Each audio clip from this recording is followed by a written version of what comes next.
What's up, y'all? My name is Elias, and with James Gunn's Superman officially in theaters, it's time to rank every single one of James Gunn's movies from the absolute worst to the absolute best. Let's get it. In last place, I got Slither, and this is just one of the weirdest movies I've ever watched. But in pure James Gunn fashion, it's about an alien organism that comes to Earth and starts killing people and taking over their bodies.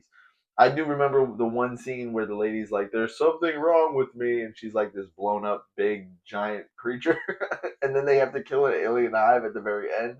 I don't know. It was just really weird. Not a movie that I've ever cared to revisit, but it's not a bad movie by any means. So if this is James Gunn's worst movie, I think he's doing okay for himself. Next up, I got Super, which is just basically one of the most raw, bloodiest, just insane, balls to the wall kind of vigilante story that I've ever seen on screen. It's kind of like Kick Ass, but dialed up to 11, where like just the craziest stuff happens in it. I don't want to spoil anything if you haven't seen it, but let's just say that his sidekick gets shot in the head. I guess that is a spoiler. Who cares? Why? Who cares if we're spoiling things here? That movie's just wild. Go ahead and watch it. Guardians Volume 2 is up next, and while this is not my favorite Guardians movie just because of some of the unnecessary humor that kind of undercuts all the emotional moments, it is still a very dope, fun time. I just think James Gunn went a little too off the rails, kind of like Taika Waititi did with the fourth Thor movie. So yeah, it's kind of like that same vein, but I do love all the character moments, and Baby Groot is the man.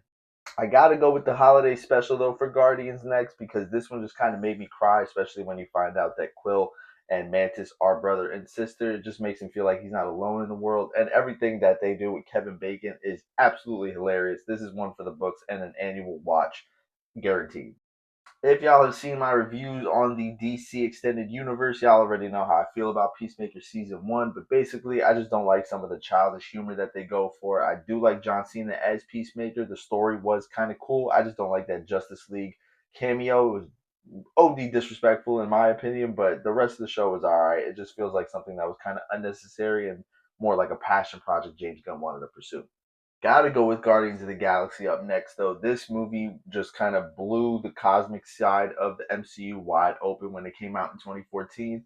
Nobody really expected this sleeper hit to kind of, be one of the best MCU movies to come out, but it has the humor, the heart, the action. This movie kind of just has it all and showed that James Gunn was a Hollywood mainstay.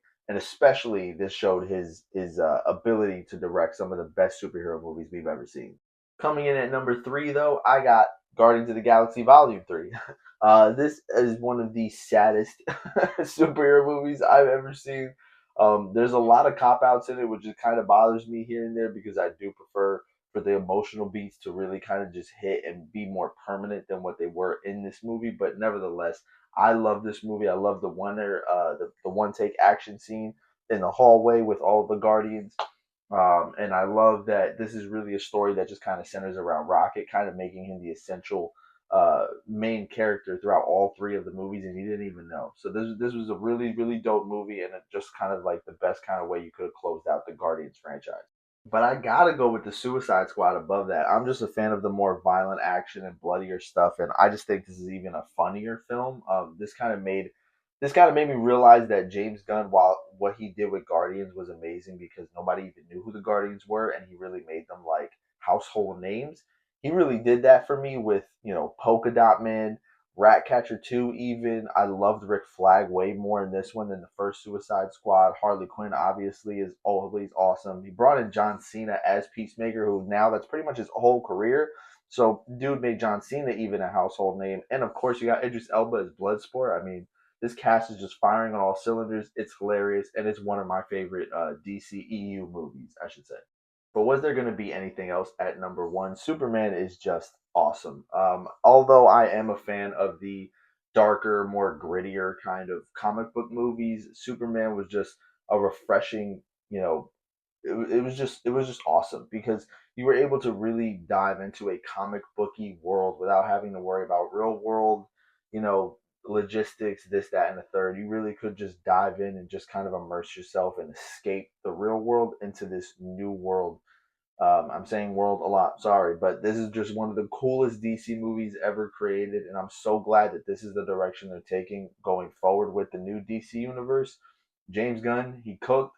and I'm actually really hyped to see what else he does with this character specifically. David Cornsweet, one of the best Superman, and all the cast is just awesome. Plus, you got Mr. Terrific and Crypto, easily the two biggest standouts of the movie. Lex Luthor was dope too. I could keep talking about this movie, but if you really want to hear all of my thoughts, I do have a spoiler free and a spoiler review on the Superman movie on my YouTube page. Go check it out. Have it all the James Gunn movies ranked. Obviously, it's just my list. It's not the right list. So leave a comment letting me know what your favorite James Gunn movie is. Also, like and share this video so others can join in on the conversation too. And until next time, take care and God bless.